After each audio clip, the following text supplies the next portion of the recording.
Alors, bienvenue dans cette très jolie bulle toute blanche où nous accueillons Claire-Marie Chaffin qui va nous parler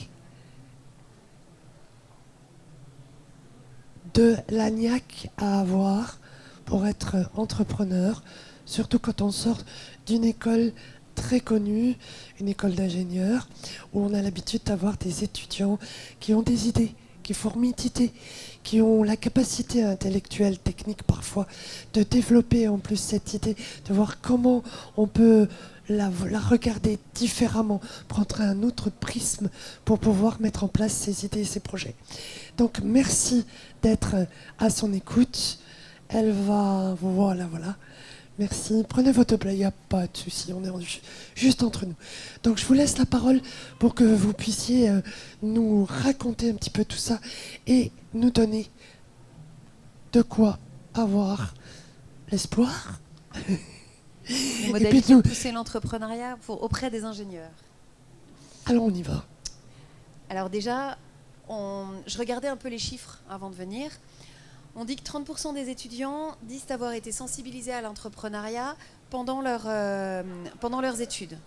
Et en parallèle, Pépite France, qui va bientôt avoir une grosse conférence sur l'entrepreneuriat en France et porter l'entrepreneuriat français sur un concours international, dit qu'ils ont accompagné 40 000 étudiants en 10 ans. Alors, je ne suis pas très matheuse, 40 000 étudiants en 10 ans, ça fait 4 000 étudiants. Pépite, c'est 32 postes, 32 sites, 32 filiales différentes.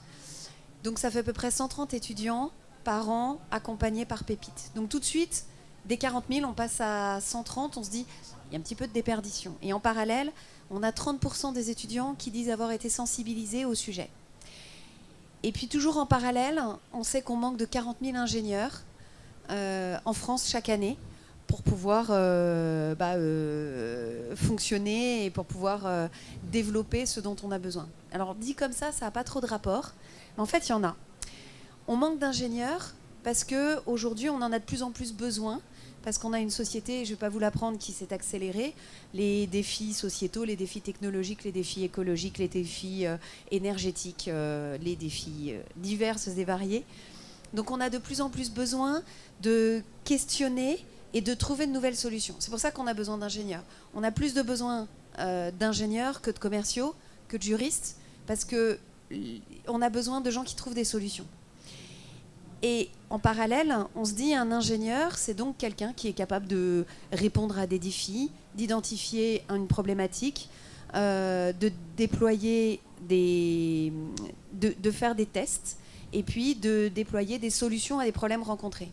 Et nous, on s'est dit, en fait, notre ingénieur, on veut qu'il sache faire tout ça. On veut qu'il sache regarder autour de lui, qui sache oser proposer des solutions, qui sache réfléchir à plusieurs, vite, efficacement. Parfois, il a 2 jours pour trouver une solution sur son poste. Et on veut qu'il questionne ses pratiques et qu'il se lance finalement à proposer une solution. Alors, en fait, si on réfléchit, c'est de l'entrepreneuriat. Voilà. Tout ça, c'est de l'entrepreneuriat. Tout ça, ça mène à se dire, demain, en créant mon entreprise ou en créant une solution pour l'entreprise dans laquelle je travaille, eh ben, je peux résoudre une problématique. Et nous, on a décidé qu'on mettait ça en place dans le programme de formation d'ingénieurs qu'on a à l'ESTP. Donc moi, je suis directrice des relations entreprises et de la vie étudiante. Et normalement, j'ai des slides pour soutenir, donc on va avoir un peu d'audace aujourd'hui, puisque je ne les ai pas préparés. Comme souvent, d'ailleurs, dans l'entrepreneuriat, on a son idée, on fonce, on trouve la bonne porte, on toque. Tout ça, c'est des choses que je remarque que nos étudiants de grande école, d'université savent faire. Toquer aux portes, aller voir quelqu'un, rentrer dans un bureau, proposer une idée, tout ça on sait faire. Nous, ce qu'on a voulu faire, c'est les encourager et leur donner des billes. Pour ça, on a 2 activités obligatoires dans leur formation, et après je vous parlerai de comment on accompagne l'entrepreneuriat. La première année, les étudiants ingénieurs sont tous convoqués à Cachan, sont tous invités à nous retrouver sur le site historique de l'école à Cachan, donc qui viennent de Dijon ici ou qui viennent d'Orléans ou de Troyes. Et pendant une demi-journée, on va les faire travailler en équipe, une équipe qu'ils n'ont pas choisie, ce qui n'est pas la même chose qu'en entrepreneuriat. Et avec 3 fois rien, ou plutôt 7 mots, ils vont devoir trouver une idée pour la construction en associant des mots. C'est comme ça qu'on se retrouve avec un cactus qui va capturer l'humidité de l'air pour récupérer de l'eau dans des endroits très secs. C'est comme ça qu'on va avoir des éoliennes placées entre deux trains pour récupérer l'air des trains quand ils passent. C'est comme ça qu'on va avoir une balançoire qui récupère l'énergie du balancement pour produire de l'énergie et charger un téléphone portable. Il y a peu de choses. C'est comme ça que vous avez vu arriver des vélos qui produisaient de l'énergie dans les gares pour recharger vos téléphones. Ça se fait beaucoup. C'est typiquement ce mash-up d'idées. Tiens, un vélo, de l'énergie, un téléphone portable. Ah tiens, je pourrais recharger mon téléphone portable en pédalant. Et nous, c'est ce qu'on leur a appris à faire la première année. L'idée, c'est pas de leur apprendre à générer une idée. On peut pas apprendre à générer une idée. L'idée, c'est de leur montrer qu'à partir d'une association qui paraît complètement rocambolesque, non mais ça ne marchera jamais, le jeu à plusieurs, c'est de se mettre en situation, d'oser un truc improbable, et puis de le contextualiser. Parce que l'importance d'entreprendre, c'est de se dire, ma solution, elle répond à quelque chose qui existe ailleurs. Elle répond à un besoin, elle répond à un usage, elle répond à quelque chose, elle répond peut-être à un besoin que je vais créer. Donc ça, c'est la première étape où déjà, on les met en situation de se lancer, d'oser. En deuxième année, là, ça se fait plutôt sur chacun des campus. On fait un hackathon, 2 jours. Le hackathon, traditionnellement, il y a un problème, on le hack, c'est-à-dire qu'on va s'attaquer à ce problème par des solutions plus ou moins détournées. Alors nous, elles sont tout à fait pas du tout détournées. Mais par contre, on va aller chercher des problématiques terrain, on va aller chercher des problématiques de territoire, avec un nouveau bâtiment, la volonté de développer un quartier, par exemple. On est quand même une grande école des ingénieurs de la construction, donc on est un peu obligé de rester dans nos domaines. On va se poser la question de l'ascenseur low carbone. On va se poser la question de comment se déplacer dans un aéroport immense dans le futur en utilisant le moins d'énergie possible. Je ne sais pas si vous imaginez l'aéroport, genre il est au nord de Paris. Comment est-ce qu'on va faire pour déplacer un maximum de personnes avec un minimum d'énergie, un minimum de fatigue? On va essayer de limiter le plastique dans le BTP. Le problème, il est posé. Ils ont 2 jours pour trouver des solutions, pour y travailler ensemble. Et là, on leur apprend les techniques du design thinking. Là, on commence à toucher à des techniques qui vont être utiles au moment de l'entrepreneuriat, qui est de questionner les usages, qui est d'aller rencontrer les personnes, qui va être de travailler ensemble, donc de brainstormer, comme on dit en bon français, et qui va aller jusqu'à la capacité d'identifier une solution et les moyens de la développer. On n'est pas encore au business model ou au business plan, on est juste, par rapport à ce que vous venez de me dire, je pense qu'on pourrait répondre de cette manière, on a un peu creusé le sujet, voilà les problèmes auxquels il faudrait répondre. C'est comme ça qu'on a un groupe d'étudiants qui ont proposé des camions pour créer des... Je ferme les yeux parce que c'était technique pour moi. Donc ils ont répondu à une problématique de produire des piliers dans des travaux avec un camion dans lequel on injecte le ciment, on fait le pilier et on va poser le pilier. Ça paraît bête, mais ça c'est quelque chose sur lequel l'entreprise continue à travailler en se demandant de quelle manière ils vont pouvoir faire. C'est de la construction hors site. C'est les premières modalités de construction hors site qui sont mises dans un camion. Ça, c'est 2 événements qu'on oblige tous nos étudiants à suivre. Encore une fois, pour leur dire, vous voyez, à plusieurs, confrontés à un problème, vous avez trouvé des solutions, vous avez trouvé un business model et vous avez même intéressé des professionnels. À ce stade, on se dit, une fois dans leur vie, ils ont vécu ça. Et puis chacun part dans sa vie, ses stages, etc. Pour un petit nombre d'entre eux, en 3e année, ils peuvent choisir une option qui s'appelle l'option entrepreneuriat, où là, pendant 10 semaines, on prend le sujet à bras-le-corps, on ne fait que ça, et on va les accompagner pour poser les bases d'un projet entrepreneurial. Là encore une fois, toujours dans la construction, on les embête jusqu'au bout, pour qu'ils se disent, il y a un besoin sur le marché, tiens, ça m'intéresse. J'aimerais bien répondre aux problématiques de la sécurité ou de la santé sur un chantier. Comment est-ce que je peux m'assurer que les problèmes de dos sur chantier soient résolus plus vite? C'est comme ça qu'on a une équipe qui a eu l'idée de mettre en place un système cofinancé pour avoir des ostéos sur les chantiers. Ça paraît bête. C'est un truc qui marche bien. Il a déjà 2 entreprises qui sont très intéressées pour y réfléchir. Et la CNAM est quand même pas inintéressée par le sujet. Donc voilà, c'est venu en écoutant un chef d'entreprise qui parlait de ses arrêts de travail pour des problèmes de dos sur son chantier de bâtiment. Donc là, pendant 10 semaines, on va leur apprendre les bases de l'étude de marché, du business model, du business plan, d'une gestion financière. On s'appuie sur l'outil de la Banque de France, on s'appuie sur des rencontres et encore des rencontres avec des start-upers, avec le milieu de l'entrepreneuriat. On avait l'étudiant entrepreneur tout à l'heure qui nous disait la difficulté c'est de s'y repérer. Donc, je me le suis noté parce que ça il faut qu'on progresse. Et puis on les fait pitcher. Toutes les semaines, ils doivent présenter l'avancement de leur projet. Parfois c'est des pitchs de 5 minutes et puis parfois c'est des pitchs d'1 minute et demie. Ah non mon coco, le gars que tu voulais rencontrer, vous devez avoir un rendez-vous de 20 minutes, il lui en reste 5. Donc en 1 minute et demie, tu présentes l'essentiel. Et c'est comme ça qu'on les entraîne parce qu'il faut accrocher tout de suite l'intérêt. Une fois qu'ils ont fait cette option, là, grande liberté, toujours, soit ils partent faire leur stage de fin d'études, le fameux stage mission entreprise ou travail de fin d'études ou projet de fin d'études, ça dépend des écoles d'ingénieurs, mais toutes les écoles le proposent pendant 6 mois, à l'issue duquel vous présentez un mémoire que vous soutenez devant un jury. Depuis longtemps, on se disait, pas de problème, ils peuvent préparer leur projet dans leur propre entreprise, qu'ils aient ou pas suivi l'option entrepreneuriat, parce qu'il n'y a pas de raison, ils peuvent tout à fait se lancer sans ça. Là, ils peuvent prendre n'importe quel sujet. Là, on ne s'arrête plus au sujet de la construction, mais on a décidé depuis 1 an de renforcer cet accompagnement.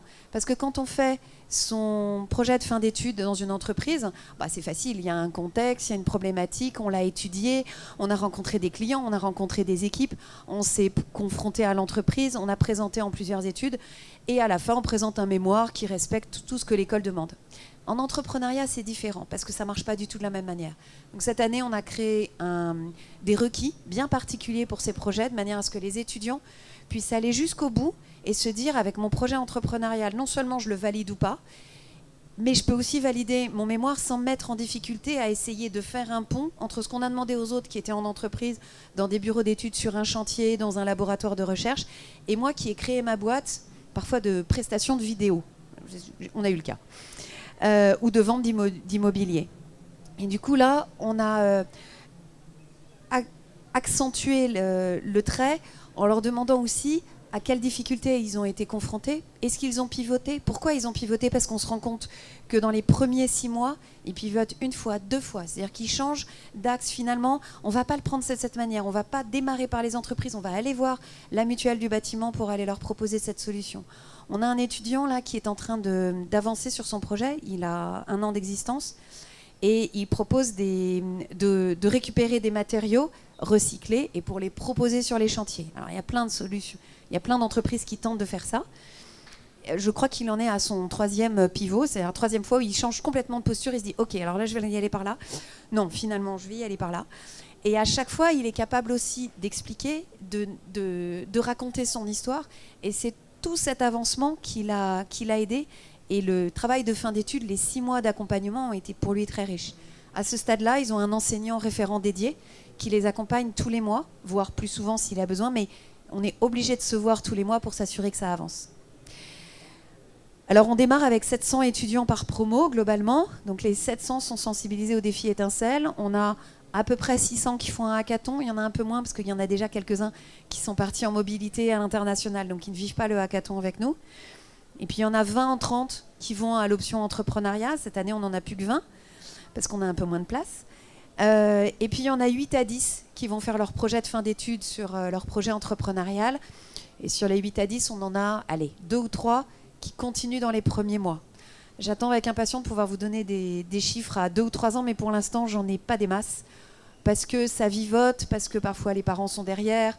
Mais le rendement de l'entreprise, j'en ai avoir 2 qui fonctionnent très très bien, dont un qui a créé, rien à voir avec la construction, des poches pour les professionnels de Hummus fait maison, parce qu'il a retrouvé son cousin et que tous les 2 sont d'origine arménienne. Et donc ils ont lancé, ils se sont rapprochés de leurs origines, du métier de l'un qui était dans la cuisine. Et notre étudiant qui a suivi l'option E et qui avait fait son projet dans une toute autre entreprise, il s'est dit, mais en fait, moi, j'ai toutes les clés. Donc, je vais t'aider à créer parce qu'on m'a expliqué comment faire. Donc, voilà. Ce qu'il faut aussi, pour nous, ce qui est très important, c'est l'écosystème qu'on essaye de développer autour d'eux.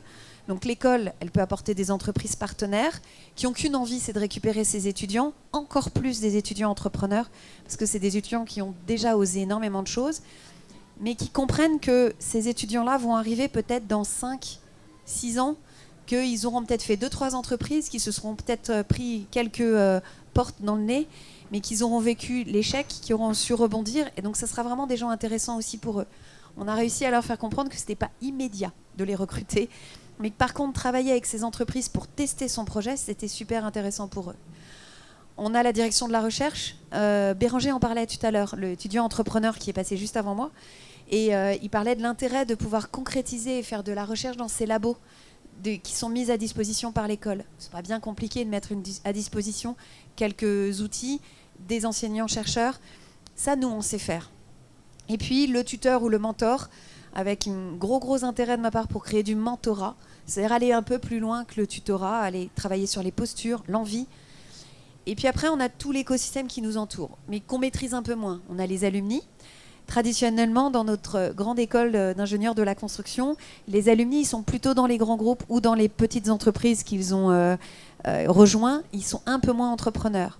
Sauf qu'en fait, on se rend compte que cette image, elle est fausse. On a énormément de repreneurs qui ont repris des entreprises vers 35, 40 ans, qui ont vécu des belles expériences dans des ETI ou des grands groupes et qui tout d'un coup se sont dit en fait maintenant j'aimerais bien être à mon compte, et qui reprennent des entreprises, et il y en a beaucoup dans le secteur de la construction. On a aussi pas mal d'étudiants qui ont décidé de lancer leur entreprise et qui continuent. Une petite entreprise qui s'appelle En Avant Simone, par exemple. C'est une association avec un étudiant entrepreneur. Ou une association qui aide les étudiants à trouver, je viens d'oublier le nom, qui vous aide à trouver des missions d'accompagnement scolaire. Voilà, l'une de ces entreprises a été créée par un ancien de l'ESTP. Donc rien à voir parfois avec nos secteurs, mais peut-être avec cette volonté d'oser y aller. Le réseau entrepreneurial, on travaille évidemment beaucoup avec Pépite. On est rattaché à un Pépite comme toute grande école, je crois. Mais aussi avec tous les intervenants qu'on fait venir pour l'option E, parce que c'est hyper intéressant de faire venir la BGE, de faire venir une chambre de commerce, de faire venir des intervenants qui accompagnent eux-mêmes des réseaux d'entrepreneurs. On fait aussi beaucoup venir des start-upers, des gens qui se sont lancés et qui viennent aider les étudiants à dire comment développer un business plan, comment négocier un contrat, etc. Et voilà. Et quelle pépite, quelle richesse, quel trésor. Merci beaucoup. Est-ce que vous avez... Un dernier mot, Genius, parce que là j'en vois 3 qui sont de la junior ESTP, donc qui propose plein de missions hyper intéressantes à nos entreprises.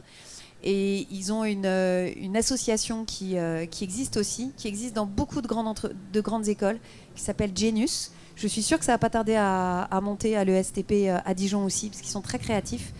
Eux, leur raison d'être, c'est d'accompagner l'entrepreneuriat étudiant. Donc ça, c'est des associations qu'il est pas mauvais de connaître.